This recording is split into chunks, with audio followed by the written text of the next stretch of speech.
what is this campaign that you're starting from Coimbatore and why? Which are those countries you're traveling from? The Save Soil movement, starting from 21st of March, we've been activating this for over 2 years now. In the last 8 months, we have met many national leaders, environmental ministers across the world, and what I see is just everywhere in the world, everybody knows that there is a serious problem, and everybody knows that it has to be attended to urgently. At the same time, nobody has been acting, nobody has even been talking about soil till recently. As all of you know, even in COP26 in Glasgow, hardly soil was an issue, everything else was discussed. So now we are trying to shift the narrative towards soil. What I see from this is, everybody knows serious problem is there and action is needed immediately. But I think the world has been waiting for an idiot who is willing to bell the cat. Nobody wants to talk about it. So I started speaking about it 8 months ago. Since then, as you can see in the news, soil is becoming a narrative everywhere.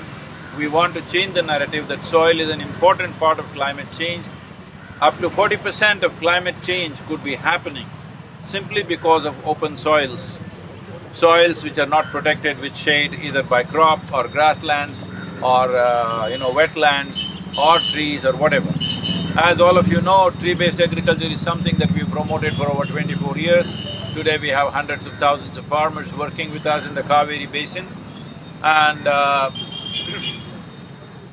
here, as you see, if you don't understand what is climate change, all the ladies who are here and all the children, just go stand in the sun for 1 hour, come under the tree shade, you understand what is climate change. So if this happened to your life, how different it is to be under the shade. You must understand it's happening to every life. When I say every life, a handful of soil in southern India could have anywhere between 7 to 10 billion organisms. A handful of soil can have 8 to 10 billion organisms. So if these organisms go down as it is going down, because we are ploughing the land with machines, that means up to 12 to 14 inches we are ploughing and leaving it open in summers. This is just killing it. There is no organic content in the farm, there are no animals, there are no trees, so there is no way to put back organic content. So this is an effort to bring a policy. In 192 countries, we have written to all the heads of state in these countries to change the policy that if you own agricultural land, a minimum of 3 to 6% of organic content should be there. This is our responsibility for this future generation which is standing right here, all these children. This is our responsibility because by 2045, every responsible scientist is saying we'll be producing 40% less food. 40% less food, but our population will be well over 9 billion. 9 billion people, 40% less food. That's not a world you want to live in. That's not a world where you want to leave your children and go. This is an express need. We must act now. If we do this, in 10 to 15 years, we can make a significant turnaround. The idea of enshrining it in the policy is so that it sustains. Here in Coimbatore city, if you want to build a building, if you have 10,000 square feet of land, you can't build 10,000 square feet of building. You must build maybe 6,000–7,000 and leave some space for yourself, your neighbor, there is a law. But if you go into old parts of the city, you will see people have built homes in such a way, there is no concept of a window. All sides, only one door to enter, the same door to get out. That's how we built. But today you can't do that. Why? Because there is a law. Similarly, if you have agricultural land, if you have 10 acres of land, you can plough every inch of the land. In 10 to 15 years, you can turn it into a desert. There is nobody to even ask you, why are you doing this? We need a law, recommendation laws, incentives, and maybe in the future when it becomes very difficult, it has to become mandatory. But we need laws, recommendation laws, guidelines by the government enshrined in the lawmaking process, because without this, we cannot ensure future generations will have soil. We may have many things in our life, soil is the most basic thing. Whether it's an insect or a worm or a bird or a tree or you and me, we all come from the soil.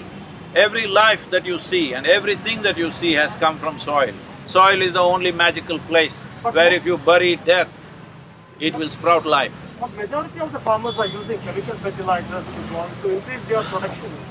See, we are Even not… in India it's not. No. We are not talking about chemical fertilizers. This is just like you're eating good food, you're healthy, but you go to the doctor, he says you don't have enough iron, you don't have enough calcium. Then he gives you a pill for how long? Maybe 3 months, 6 months, something like this. The idea is to bridge that, bridge the nutritional gap. Similarly in the soil, if nitrogen is not enough, you can put some nitrogen, phosphorus is not enough, some phosphorus. You can't plaster the land with that. So because you took these 2 pills and you felt better tomorrow morning, from day after tomorrow you give up your food, just eat the pills. This is what we're doing to the soil. This is what needs to change. We are not talking about any specific form of agriculture. A farmer can decide which form of agriculture because people living in urban centers should not advise farmers how they should do their farming because they know best. And above all, if you cut all fertilizer and pesticide and everything right now, our food production will come down to 25% of what it is right now. So that's not a risk that anybody should take. I am only saying, will you take lot of supplements if you are eating well and you're healthy?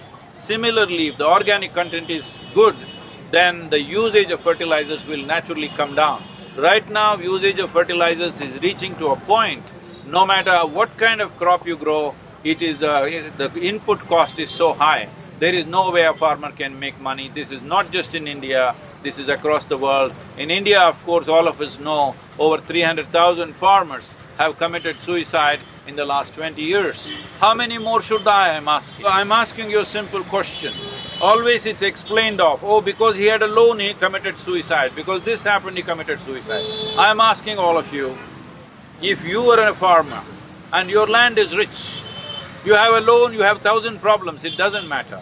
If you can grow food at least for you and your family, would you commit suicide, I'm asking? You will not. It's very simple.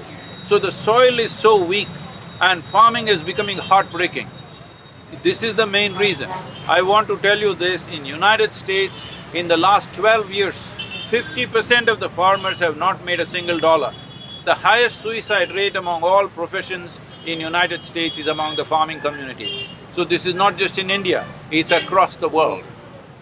Yeah, how many countries you'll be planning, how many leaders will be meeting in this country? I'm traveling through 27 nations, so I will be definitely meeting leaders in these nations. Apart from that, I'm addressing the COP15 of the UNCCD in Ivory Coast, where I'm addressing 170 leaders who will be there. All the 170 nations will be represented in the UN. I'm addressing them in the month of May. We're always looking at how we are different. What separates us? We are different nations, different religions, different caste, creed, race, so many things. In so many ways, human beings have been separated. So I want to use soil as a unifying aspect, because soil is one thing that all of us connect to. It doesn't matter which religion you are, which nationality you are, what is the color of your skin, you come from the soil, you live upon the soil, when you die you go back to the soil. So this soil should be a unifying force. Please do not talk about what about this nation, what about that nation, what about this religion, what about… Everybody comes from soil and goes back to soil. So let's use soil as a message of unification, because it is. So, kindly Save Soil movement, what are all the international institutions that are partnering with, and what has been the response, and what is the first goal in sight, and by when you are envisioning to be accomplished? The agencies which are working with us, which are partnering with us, are UNCCD, that's the UN agency to combat desertification, as desertification is one of the most serious problems in the world right now, and the UNEP, and also the World Food Programme, as soil and food are directly connected. And what is the response? The response in every nation has been super positive. The world leaders, everybody responding. As I said earlier, what I see is in the last 8 months, as I talk to many leaders, environment ministers, agriculture ministers, influencers all over the world, what I see is everybody knows what's the problem, everybody knows this needs an urgent action, but it looks like everybody was waiting for an idiot who is willing to bell the cab. So here I am. So I am addressing also the COP15, which is in the Ivory Coast in the month of May, where 170 country representatives are there. I just have been having interactions with the CARICOM, which is the agency of the Caribbean nations.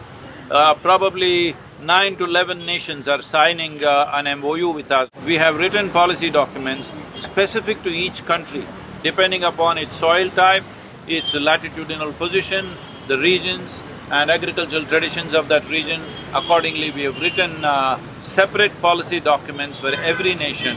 So this will be offered to all of them. Namaskaram. Namaskaram.